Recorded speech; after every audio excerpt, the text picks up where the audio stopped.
دنیا کے اندر کتنے گناہ موجود ہیں، دنیا کے اندر کتنی برائیاں موجود ہیں۔ اسلامی معاشرہ کا ایک پوائنٹ میں اپنے خطبہ کی بارگاہ میں بھی پیش کرنا چاہتا ہوں۔ اگر ہم اس پر محنت کر لیں ہماری قوم سدھر جائے گی، ہماری قوم سنور جائے گی۔ دیکھیے نماز پر کتنی تقریریں ہو رہی ہیں لیکن قوم پھر بھی نمازی بننے کے لیے تیار نہیں ہے۔ روزوں پر تقریر کرتے کرتے مقرر لوگوں کے گلے بیٹھ گئے، کسی کا انتقال بھی ہو گیا لیکن قوم پھر بھی جتنے روزے رکھنے چاہیے اتنے روزے رکھنے کے لیے تیار نہیں ہے۔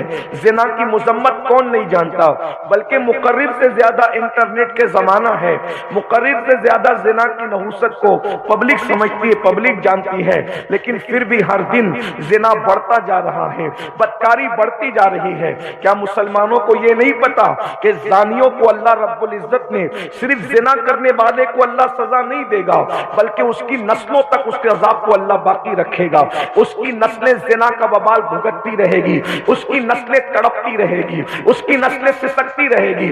آپ دیکھ لیجئے اکثر بادشاہوں کی اولاد آج دنیا کے اندر بھکمری کا شکار ہے، قسم پرسی کا شکار ہے، بدترین زندگی گزار رہے ہیں۔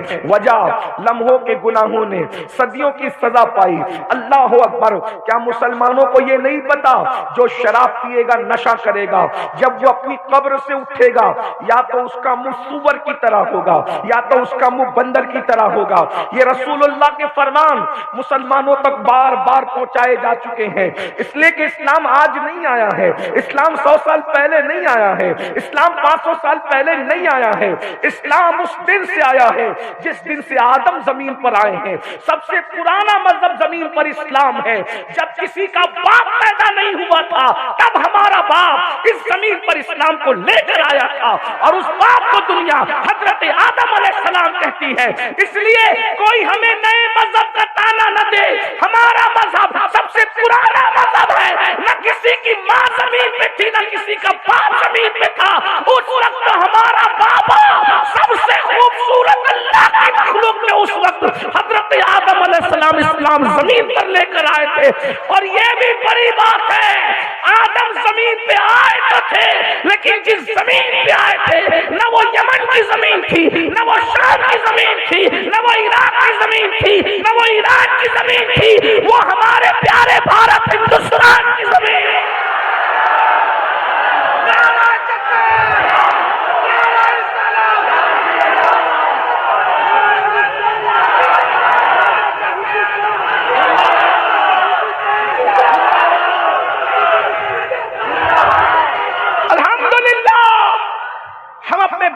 وفادار اولاد ہے جو اسلام آدم لے کر آئے تھے، ہم آدمی ہو کر اسے اسلام پر آج اپنا سب کچھ قربان کرنے کے لیے تیار ہیں۔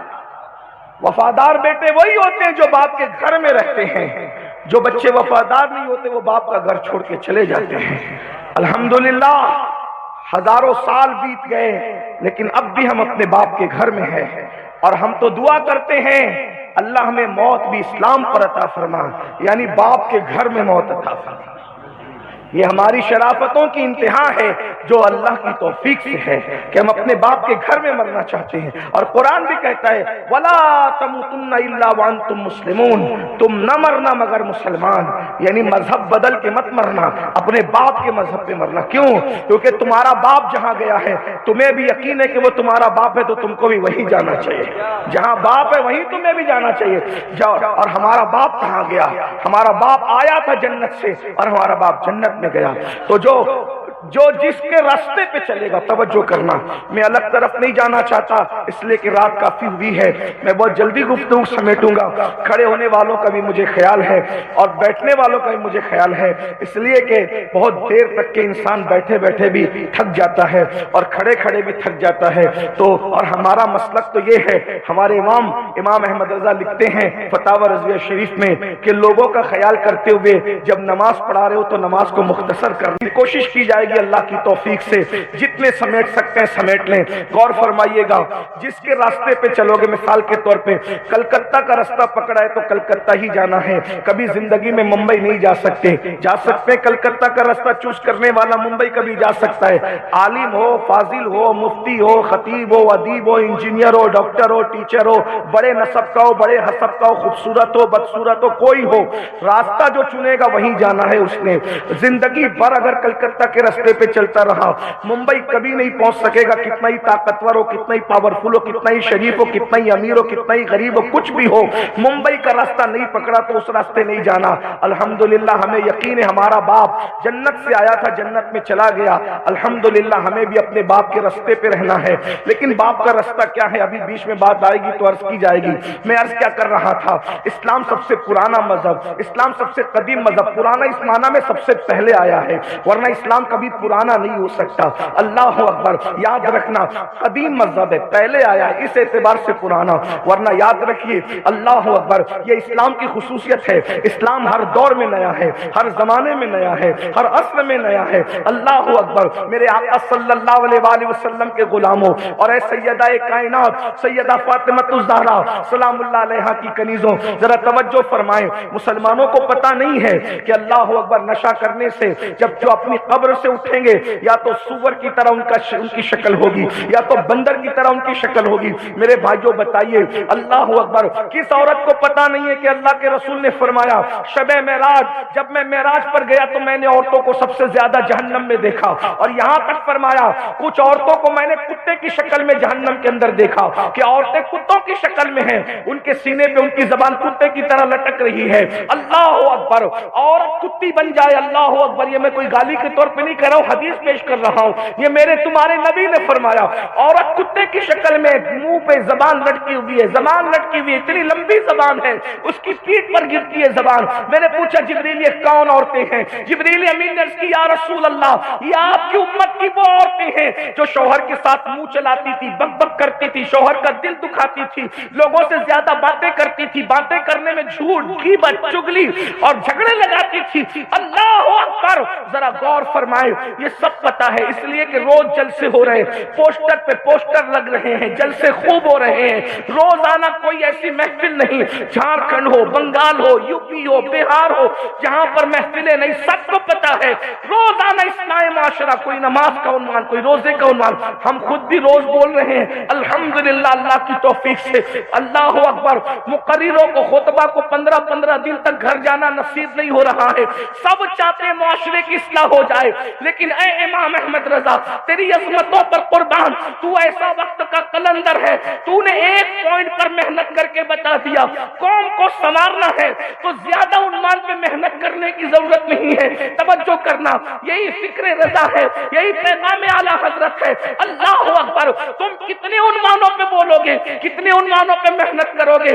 امام نے بتایا پوری زندگی ایک عنوان پر پوری دیانتداری سے محنت کر لو، ایک عنوان پر، اس لیے کہ انسان بگڑتا کب ہے اور انسان سدھرتا کب ہے، انسان بگڑتا کب ہے، انسان سدھرتا کب ہے، ایک نکاتی فارمولا ہے، ایک پوائنٹ ہے، جب کوئی نبی کے قریب ہو جاتا ہے وہ سدھر جاتا ہے، اور جو نبی سے دور ہو جاتا ہے وہ بگڑ جاتا ہے۔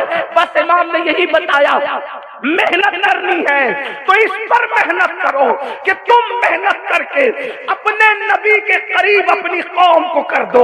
جب میری قوم کا جوان نبی کے قریب ہو جائے گا، نبی کا عشق اس کے سینے میں پیدا ہو جائے گا، پھر اس کو منع نہیں کرنا پڑے گا کہ گانا مت سن، ارے وہ پاگل ہے جو نبی کی زلفوں کا اسیر ہوا تو کسی ہیروئن کی زلفوں کے وہ گانے گائے گا، جس دن اس کے مصطفیٰ پیدا ہوگا پھر وہ گانا نہیں سنے گا، وہ نام مصطفیٰ سنتا نظر آئے گا، اس لیے کہ اس کو پتا ہوگا ارے کسی عورت کی زلفوں کی اس گھونسلے کے اجڑے ہوئے گھونسلوں کی تعریف میں کیا کروں، بلکہ اس کی تعریف کروں جس کی زلفوں کی تعریف قرآن کہتا ہے واللیل اذا سجا، ہائے ہائے ہائے، جس کی زلفوں کو قرآن واللیل کہے پھر اس کی زلفوں کا میں ذکر نہ کروں۔ یاد رکھنا، میں چیلنج سے کہتا ہوں آج بھی جہاں مصطفیٰ جان رحمت کی اصلی زلفیں موجود ہے، اصلی موئے مبارک موجود ہے. میرے نبی کی زلفیں آج بھی بڑھ رہی ہے الحمدللہ. اللہ کا شکر ہے میرے پاس بھی موجود ہے, آج بھی بڑھ رہی ہے. سال بھر پہلے دیکھو تو الگ, آج دیکھو تو الگ. ارے نادان, کسی مرنے والے کی زلفوں کو کبھی بڑھتے دیکھا ہے؟ نہیں نہیں نہیں, لیکن مصطفیٰ جان رحمت کی زلفوں کی شان ہے, آج بھی بڑھ رہی ہے. ایک سے دو, دو سے چار, چار سے چھ ہوتی جا رہی ہے. ذرا غور کریں, جس کی زلفوں کی مثال نہیں ہے اس کی ذات کی مثال کہاں لائی جا سکتی ہے؟ کیسا نبی ہمارا ہے, کیسا نبی ہمارا ہے, کیسا نبی ہمارا ہے. اسی لیے تو میرے امام کہتے ہیں سب سے اولا وہ اعلیٰ ہمارا نبی, سب سے بالا وہ اعلیٰ ہمارا نبی, اپنے مولا کا پیارا ہمارا نبی, دونوں عالم کا دولہ ہمارا نبی, خلق سے اولیاء, اولیاء سے رسول اور رسولوں سے اعلیٰ ہمارا نبی. کچھ گئی جس کی آگے سبھی مشنیں, شمع وہ لے کر آیا ہمارا نبی, جس کی دو بوند ہے, دو بوند ہے, دو بوند ہے, جس کی دو بوند ہے. کوثر و سلسبیل ہے وہ رحمت کا دریا ہمارا نبی. کوئی اندازہ تو لگائے, کوثر وہ ہے جس کے ایک کنارے سے دوسرے کنارے تک لوگ کبھی نہیں پہنچ سکیں گے, لیکن اتنا بڑا کوثر مصطفیٰ جان رحمت کا ایک بوند ہے, جس کا ایک بوند اتنا بڑا ہو اس کی ذات کی بڑائی کا اندازہ کون کر سکتا ہے؟ جس کی دو بوند ہے, کوثر و سلسبیل ہے وہ رحمت کا دریا ہمارا نبی. اور پھر کہتے ہیں اللہ اکبر, جس نے ٹکڑے کیے ہیں کمر کے وہ ہے نور وحدت کا ٹکڑا ہمارا نبی. کون دیتا ہے, دینے کو منہ چاہیے, دینے والا ہے سچا ہمارا نبی. اللہ اکبر. تو امام نے بتایا نبی کے قریب کر دو اپنی اولاد کو, اپنے بیٹوں کو, اپنی بیٹیوں کو نبی کے قریب کر دو. نبی کا عشق ان کے دل میں پیدا کر دو, نبی کا عشق ان کے سینے میں پیدا کر دو, نبی کی محبت ان کے دل میں پیدا کر دو. یاد رکھنا, آج لوگ کہتے ہیں بیٹے مرتد ہو رہے ہیں, بیٹیاں مرتد ہو رہی ہیں. میں نے کہا جس دن عشق مصطفیٰ بچوں کے دل میں پیدا کر دو گے, ہمارے بچے مرتد نہیں ہوں گے, مرتد بنانے والوں کو مومن بنا دیں گے. عشق تو پیدا کرو, لیکن بڑی معذرت کے ساتھ, میں بہت لمبی نہیں, میں نے کہا نا میرے دل میں دماغ میں بہت سے واقعات, بہت سی روایات آ رہی ہیں, لیکن آپ کا خیال ضرور کروں گا. ذرا غور کریں. اللہ اکبر. ہم نے کیا اپنے بچوں کو نبی کا عاشق بنایا؟ میرے بھائی, اگر ہم نے عشق مصطفیٰ اپنے بچوں کے دلوں میں پیدا کیا ہوتا تو ہمارے بچے اللہ اکبر آج نشہ نہ کرتے, نشہ نہ کرتے. اس لیے کہ اللہ اکبر 16 17 سال کے بچے آج نشے میں ڈوبے ہوئے. کیوں؟ جس کو ایک نشہ ہو وہ دوسرا نشہ کبھی نہیں کرتا. اگر ہم نے اپنے بچوں کو عشق مصطفیٰ کا نشہ کروا دیا ہوتا تو ہمارے بچے پھر کس کوئی نشہ نہیں کرتے. آج یہ ایم ڈی اور پتہ نہیں کیا کیا بلائیں آ گئی ہے, لوگ بتاتے ہیں تو سننے میں آتا ہے, ورنہ ہمیں پتہ بھی نہیں کہ ایسے بھی لوگ نشہ کرتے ہیں. اے میری قوم کے بیٹوں, اے میری قوم کے جوانوں, یاد رکھنا, میں جوانوں سے مخاطب ہو کر کے کہہ رہا ہوں, اپنی جوانی کی قدر کرو. یہ زندگی اور جوانی اللہ نے پہلی اور آخری مرتبہ دینا ہے. اس سے پہلے جوانی نہیں ملی, جوانی گزرنے کے بعد پھر جوانی نہیں ملے گی. جاؤ اپنے محلے کے ان بڈھوں سے, بڑے میاں لوگوں سے پوچھو جوانی کی اہمیت کیا ہے. بڑھاپے میں 60 سال میں کمر گھٹنے دکھنے لگے, آنکھیں ناکام ہو گئی, کان سننے سے بہرے ہو گئے, تب انسان سوچتا ہے ہائے ہائے ہائے, میں نے جوانی کے ساتھ وفا کی ہوتی تو جوانی نے بھی میرے ساتھ وفا کی ہوتی. اللہ اکبر. یاد رکھو ہماری جوانیاں بھی گزر جائے گی. یہ خوبصورت کالے کالے سیاہ چمکتے ہوئے بال سفید بالوں میں تبدیل ہو جائیں گے. یہ خوبصورت طاقتور ہڈیاں جن پر گھمنڈ کر رہے ہو, اے میری قوم کے جوانوں, ان ہڈیوں سے گودے ختم ہو جائیں گے. اپنے دادا کے بڑھاپے سے عبرت حاصل کرو, اپنے باپ کے بڑھاپے سے عبرت حاصل کرو, اپنی ماں کے بڑھاپے سے عبرت حاصل کرو. کیا ہم نے اپنے بچپن میں نہیں دیکھا تھا ابا کو دندناتے ہوئے چلتے دے نہیں دیکھا تھا, لیکن آج بغیر لکڑی کے سہارے سے ابا جی چل پا رہے ہیں. یاد رکھنا بہت جلد جوانی کا یہ ڈھلتا ہوا سورج غروب کی طرف جائے گا, اور یاد رکھنا پچھتاؤ گے. بلکہ ہمارے امام اللہ اکبر امام ابن رجب حنبلی فرماتے ہیں, جو جوانی میں پاپ کرتے ہیں, جو جوانی میں گناہ کرتے ہیں, جو جوانی میں عیاشی کرتے ہیں, جو جوانی میں آوارگی کی کرتے ہیں، اللہ ان پر اتنا دردناک بڑھاپا مسلط کرتا ہے، ان کو اتنا ذلیل رسوا اور ذلیل کرتا ہے کہ وہ بھیک مانگتے ہیں تو اللہ لوگوں کو بھیک کی توفیق بھی چھین لیتا ہے۔ لوگ چادروں میں منہ چھپا چھپا کر بڈھے روتے ہیں، میں بوڑھوں کو ذلیل کرنے نہیں آیا لیکن جوانوں کو بیدار کرنے آیا ہوں۔ اپنے موٹے موٹے بازوؤں پہ گھمنڈ کر کے انگلیوں کے اشارے سے انٹرنیٹ پر زنا کی ویب سائٹ پر جانے والے جوانوں، ہماری انگلیوں کے پورے انٹرنیٹ پر زنا کی ویب سائٹ پر جانے کے لیے نہیں، یہ تو تصویر پڑھنے کے لیے ہے، یہ تو ناخن تدبیر سے لوگوں کی تقدیر کو سنوارنے کے لیے ہے۔ اقبال ایک صدی پہلے جوانوں سے کہا تھا، نہیں تیرا نشیمن قصر سلطانی کے گنبد پر، نہیں تیرا نشیمن قصر سلطانی کے گنبد پر، تو شاہی ہے بسیرا کر پہاڑوں کی چٹانوں میں۔ عقابی روح جب بیدار ہوتی ہے جوانوں میں، نظر آتی ہے ان کو اپنی منزل آسمانوں میں۔ میری قوم کے جوانوں، تم ہی تھے جنہوں نے اندلس کے ساحل پہ کشتیاں جلائی تھی، تم ہی تھے جنہوں نے یورپ کے کلیساؤں میں اذانیں دی تھی، تم ہی تھے جنہوں نے افریقہ کے تپتے ہوئے صحراؤں میں اذانیں دی تھی، تم ہی تھے جنہوں نے بحر ظلمات میں گھوڑے دوڑائے تھے۔ آج تم اتنے نکمے ہو گئے میرے بھائی کہ تو آج زنا کی فلمیں دیکھ رہا ہے۔ مسلمان اور زنا کی فلم دیکھے، کیوں؟ عشق نہیں ہے دل میں، اس لیے کہ جس کے دل میں عشق ہوگا اس کی آنکھیں تو محبوب کا رستہ تکتی، اس کی آنکھیں تو محبوب کا رستہ۔ زنا کی فلم جو دیکھ رہا ہے، یہ فقیر قادری آپ کو توبہ کی دعوت دیتا ہے، مگر یاد رکھنا کون کون دیکھتا ہے مجھے نہیں معلوم، ہاتھ اٹھانے کی بھی اجازت نہیں، ہاتھ اٹھوانے کی بھی اجازت نہیں، کیونکہ تم حضور کے امتی ہو، اور جو میرے نبی کا امتی ہے وہ سب سے بڑا وی آئی پی ہے، اس سے بڑا وی آئی پی دنیا میں کوئی کبھی پیدا ہی نہیں ہوا۔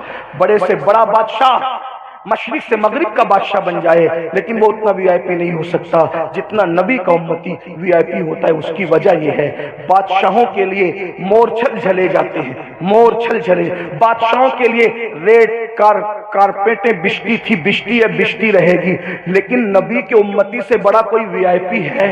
توجہ چاہتا ہوں، اگر میں صحیح کہہ رہا ہوں تو میرے علماء میری تائید کریں گے۔ میں آپ کے سامنے کوئی من گھڑت روایت بیان کرنے نہیں آیا، من گھڑت روایتیں وہ بیان کرتے ہیں جن کے مسلک میں روایتیں نہیں ہوتی، اور جو 1857 کے بعد دنیا میں آئے وہ روایت نہیں ہوتی تو ان کو گڑنا پڑتا ہے۔ ہمارے ہاں 1450 سال کی روایتیں موجود ہیں، اس لیے ہمیں گڑنے کی ضرورت نہیں۔ نبی کے امتی سے بڑا کوئی وی آئی پی ہے؟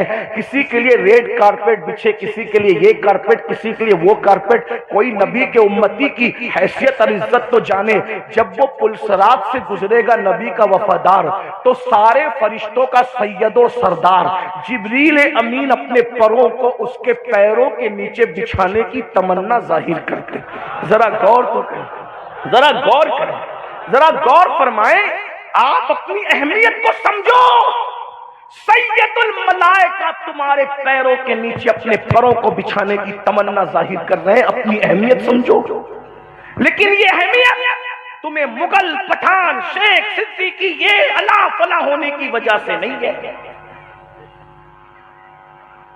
یہ فضیلت تمہیں ڈاکٹر، ٹیچر، انجینئر، عالم، جاہل ہونے کی وجہ سے نہیں ہے، یہ فضیلت تمہیں گورا، کالا، مشرقی، مغربی ہونے کی بنیاد پر نہیں ہے، یہ فضیلت تمہیں یو پی، بہار، بنگال، جھارکھنڈ، مہاراشٹری ہونے کی بنیاد پہ نہیں ہے۔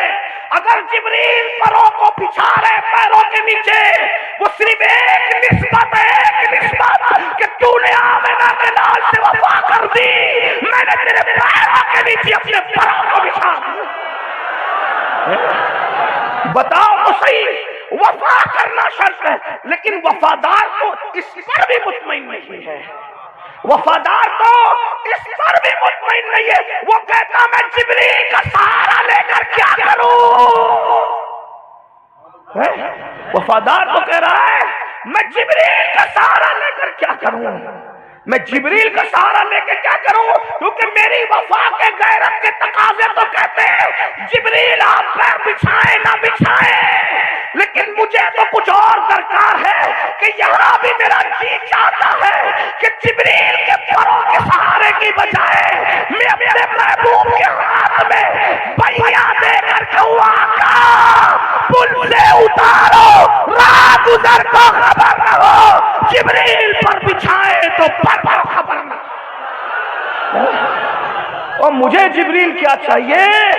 مجھے تو او میرے محبوب میرا ہاتھ پکڑ، او میرے محبوب میرا، کیا مزے ہوں گے پل سے، کوئی کٹ کٹ کے گرے گا، کوئی پھٹ پھٹ کے گرے گا، لیکن جس کے ہاتھ محبوب کے ہاتھوں میں، کیا مزہ، بیا ہاتھوں میں ہوں گے اس محبوب کے، ہاں، اور محبوب ہاتھ پکڑ کر پل صراط سے گزار رہا ہوگا، تو کیا ڈر ڈر کے چلو گے؟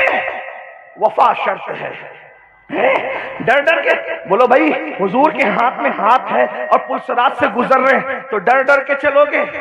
نہیں سمجھے، ڈر ڈر کے چلو گے؟ بولو ڈر ڈر کے چلو گے؟ ارے جانے وفا نے جب ہاتھ ہاتھ میں پکڑ لیا تو ڈر ڈر کے چلو گے؟ آقا کوئی کیسے چلے گا؟ نہیں چلے گا۔ اعلیٰ حضرت کہتے ہیں میں تو چین سے نہیں چلوں گا کیونکہ محبوب کے ہاتھ میں ہاتھ، کیا مزہ آئے گا۔ لوگ پل صراط سے پتہ نہیں کیسے کیسے گزریں گے، کوئی گھسیٹ گھسیٹ کر گرے گا، کوئی کٹ کٹ کے گرے گا، کوئی کچھ کوئی کچھ، لیکن حبیب نے جس کا ہاتھ پکڑ لیا، میرے امام کہتے ہیں پھر ڈر گائے گا کیونکہ میں تو گزروں گا چین سے نہیں، محبوب کا جلوہ سامنے ہوگا، حبیب کا رخ سامنے ہوگا، محبوب کا جلوہ دیکھوں گا اور چین سے نہیں چلوں گا بلکہ کیسے چلوں گا؟ رضا پل سے اب وجد کرتے گزریے کہ ہے رب سلم صدائے،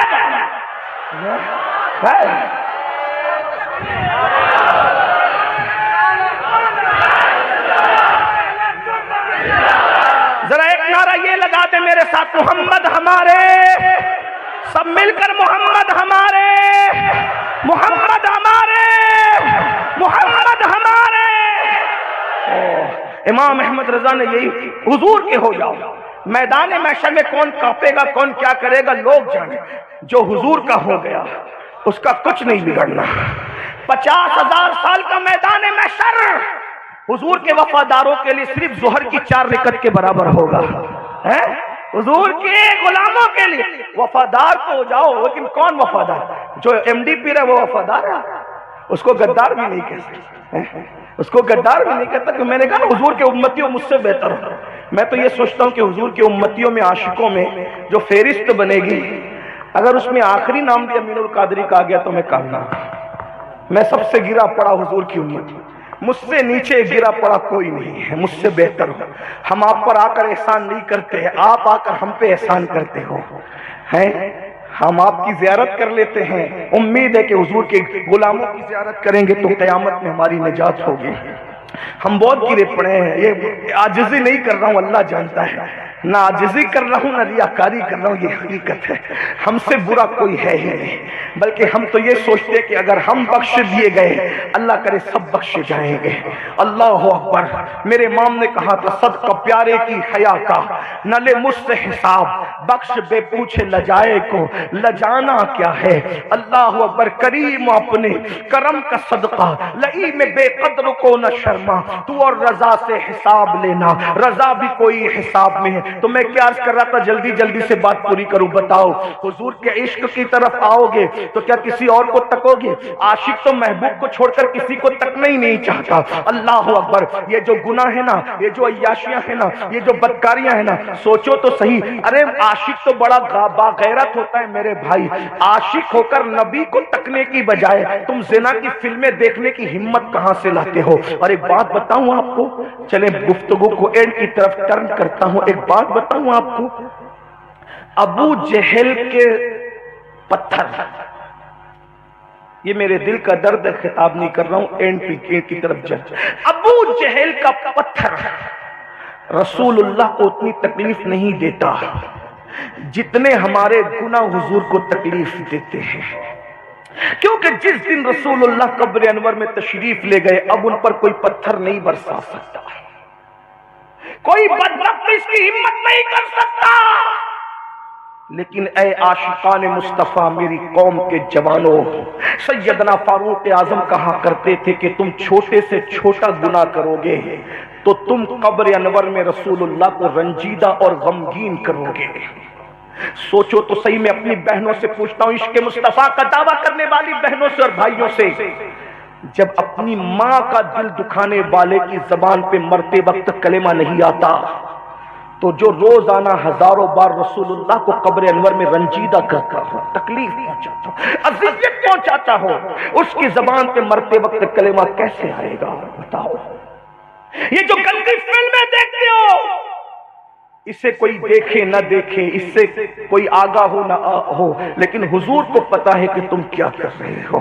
تم نرم نرم گدوں پہ لیٹ کر گندی فلمیں دیکھتے ہو، حضور کے دل پہ کیا گزرتی کبھی اس کا خیال نہیں کیا؟ تم سود کے دھندے کرتے ہو، یہ سود کیا ہے؟ سود یہ بیاج کیا ہے؟ اللہ اکبر، میرے نبی نے، تمہارے نبی نے فرمایا جس نے سود کا صرف ایک لقمہ، ایک نوالا کھایا، گویا اس نے اپنی ماں کے ساتھ 36 مرتبہ زنا کیا۔ زنا، اپنی ماں کے ساتھ 36 مرتبہ زنا کیا، زنا۔ اللہ اکبر، آج تو عورتیں بھی سود کا دھندا کر رہی ہیں، اور یاد رکھنا سود لینا جتنا جرم ہے، سود دینا بھی اتنا ہی بڑا جرم ہے۔ یہ بھی فرمایا سود کھانا کعبے میں زنا کرنا برابر ہے۔ پیسہ ہی سب کچھ ہے، مال ہی سب کچھ ہے، دولت ہی سب کچھ ہے۔ میں اس پر زیادہ گفتگو نہیں کرتا، لیکن بہنوں کو کہتا ہوں تمہارے ضمیر کہاں مر گئے؟ کنیزان فاطمہ تمہارے ضمیر کہاں مر گئے؟ آج تم اللہ اکبر پتہ نہیں کس کس نام سے جڑ کر کے سود کے دھندوں کو پرموٹ کر رہی ہو۔ ارے جس قوم کی مائیں بگڑ جائیں اس قوم پہ بچوں کو کون سنوار سکتا ہے؟ یہ اصلاح معاشرہ کے رسمی جلسے نہیں سنوار سکتے، بگڑی ہوئی ماں کی اولادوں کو نہیں سنوارا جا سکتا۔ اللہ اکبر، توجہ تو فرمائے، حرام لقمہ کھانے پر تلی ہوئی ہو میری بہنوں، اللہ اکبر۔ ہم پورے ملک میں الگ الگ جگہ، مہاراشٹر میں بچت گٹ کے نام سے، اور آپ کے بہار میں، جھارکھنڈ میں پتہ نہیں کس نام سے، سمو کے نام سے اللہ اکبر۔ سنو غور سے سنو، تمہاری غیرت کہاں مر گئی مسلمانوں؟ تم اپنی عورتوں کو کافروں کے ساتھ بیٹھنے کے لیے بھیج دیتے ہو۔ یہ جو سود کا جو چکر چلتا ہے، یہ چکری چلتی ہے، اس میں مردوں کو آنے کی اجازت نہیں، سب عورتیں کرتی ہیں۔ جب اپنے پیر کے سامنے تم اپنی عورت کو اکیلے نہیں بٹھا سکتے، اور کافروں کے سامنے بٹھاتے ہو، تمہاری غیرت کا ہے؟ صرف جلسوں کی حد تک تمہاری غیرت ہے، ہاتھ چومنا کی حد تک تمہاری غیرت ہے۔ میرے جملوں کو برا مت ماننا، نشتر جو لگاتا ہے وہ دشمن نہیں ہوتا۔ اے جوان بھائی، تیری غیرت کہاں مر گئی؟ تو کافروں کے ساتھ سود کے نام پہ اپنی بیٹی کو، اپنی بہن کو، اپنی بیوی کو بٹھا رہا۔ جو مذہب ولی کے ساتھ میں اپنی بیوی کو اکیلے بیٹھنے کی اجازت نہیں، ارے ولی تو اپنی جگہ۔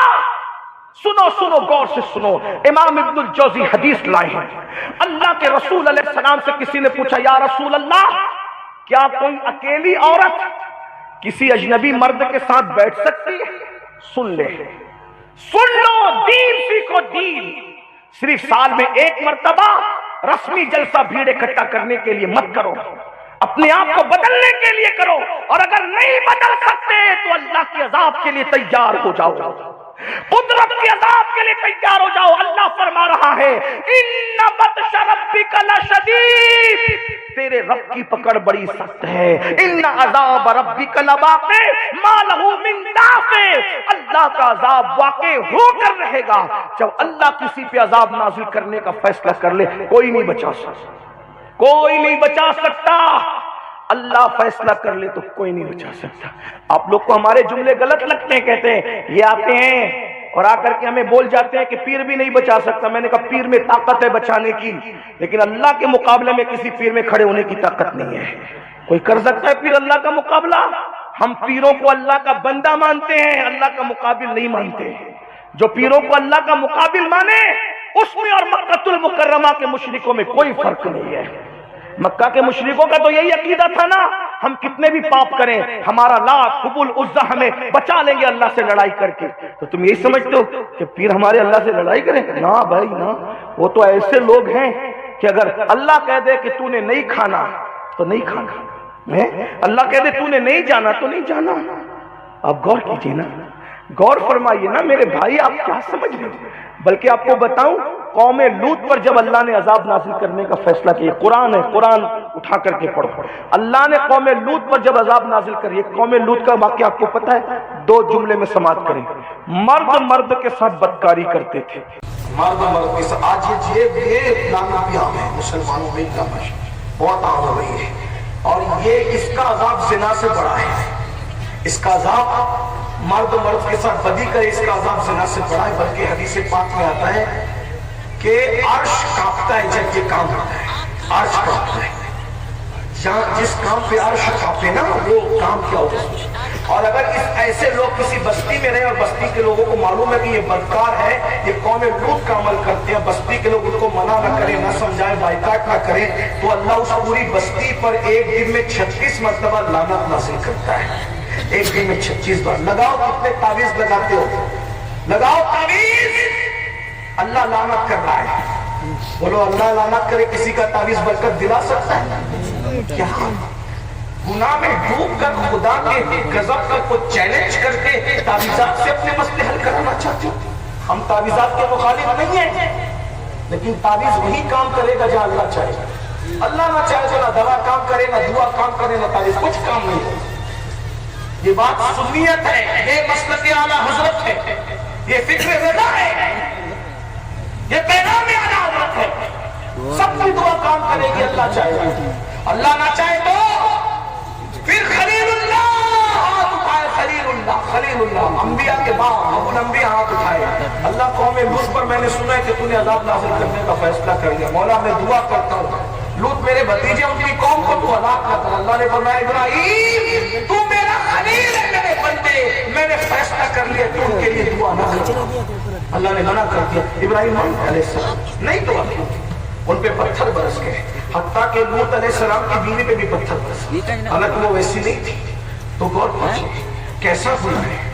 بلکہ آپ کو بتاؤ، بات اس پر آ گئی تو نوجوانوں کی خاص توجہ، اللہ کے رسول علیہ السلام فرماتے ہیں بعض فرشتے پرندوں کی شکل کے، ان کو اللہ نے چونچ عطا کی، فرشتے الگ الگ شکلوں میں، تو بعض فرشتے پرندوں کی شکل کے اللہ نے ان کو چونچ عطا کی ہے۔ یہ قوم لوط کا جو عمل کرتا ہے نا، بدکاری، مرد کے ساتھ بدکاری، عورت کے ساتھ بدکاری کرے، کہیں مرے، مکے میں مرے، مدینہ منورہ میں مرے، یمن میں مرے، شام میں مرے، حج میں مرے، کہیں مرے، جب وہ مریں گے توبہ کے بغیر مریں گے تو وہ چونچ والے فرشتے جو پرندے کی شکل میں ہیں، ایک رات بھی ان کو ان کی قبر میں رہنے نہیں دیں گے، بلکہ وہ چونچ والے فرشتے ان کو اٹھاتے ہیں اور اٹھا کر کے وہاں لے جا کر کے پھینک دیتے ہیں جہاں قوم لوط پر پتھر برسے۔ اور قیامت کے دن یہ بدکاری کرنے والے لوگ قوم لوط کے ساتھ اٹھیں گے، اپنے نبی کے ساتھ نہیں اٹھیں۔ یہ اتنا بڑا نقصان ہے، لیکن لوگ کر رہے ہیں، اس لیے کہ دلوں میں عشق مصطفیٰ ہے۔ اگر حضور کا عشق دل میں پیدا ہو جائے، صاف گناہوں سے ہو جائے۔ تو یہ جو بات آئی نا، کیا یہ سمود کے نام پہ جو سود عام ہو رہا ہے، لینا دینا عام ہو رہا ہے، یہ جو حرام کام عام ہو رہا ہے، اللہ کے رسول علیہ السلام سے پوچھا گیا، ابن الجوزی حدیث لا، یا رسول اللہ صلی اللہ علیہ وسلم، کیا کوئی عورت کسی مرد کے ساتھ اکیلے بیٹھ سکتی ہے؟ آقا فرماتے نہیں بیٹھ سکتی۔ تو صحابہ نے پوچھا یا رسول اللہ اگر وہ مرد بھی نیک ہو اور وہ عورت بھی نیک ہو تو بیٹھ سکتے ہیں، یعنی وہ گنہگار نہیں ہو، پاپی نہیں ہو، نیک لوگ ہو؟ تو آقا فرماتے اگر وہ مریم جیسی نیک عورت ہو اور یحییٰ جیسا نیک مرد ہو اور قرآن پڑھنے پڑھانے کی بات ہو تو بھی میں ان کو آپس میں اکیلے بیٹھنے کی اجازت نہیں دیتا۔ آج کوئی ہے مریم جیسی؟ آج کوئی ہے حضرت یحییٰ جیسا؟ یعنی نبی جیسا معصوم، ولیہ جیسی محفوظ، اور اکیلے بیٹھنا چاہیے؟ آقا فرماتے بتاؤ جب مریم جیسی عورت کو اکیلے یحییٰ علیہ السلام جیسے مرد کے ساتھ بیٹھنے کی اجازت حضور نہیں دے رہے ہیں، تو بتائیے یہ جو کافروں کے ساتھ اکیلے بٹھا رہے ہو، سود کے نام پہ غیرت کہاں مر رہی ہے؟ ارے تم کماؤ گے تو تمہاری بیویاں، تمہاری بیٹیاں، تمہاری بہنوں کو کیا کسی سود کے دروازے پہ جانے کی ضرورت پیش آئے گی؟ اپنی بساط کے مطابق زندگی گزارو، کوئی ضرورت نہیں ہے روزانہ نئے کپڑے پہننے کی، کوئی ضرورت نہیں ہے ہر سال نئے کپڑے پہننے کی، جتنی اوقات ہے ویسے زندگی گزارو۔ میں پوچھتا ہوں، ابھی سیدہ پاک کا ذکر ہو رہا تھا، سیدہ طیبہ طاہرہ عابدہ زاہدہ راکعہ ساجدہ نقیہ تقیہ زکیہ ام ابیہا عالمہ غیر معلمہ یوم قیامت ملکہ فردوس سے بری ام الحسنین ام الائمہ سیدہ فاطمہ الزہرا سلام اللہ علیہا. آپ غور کریں ایک ہی خاتون ہے جس کی شان میدان محشر میں یہ ہے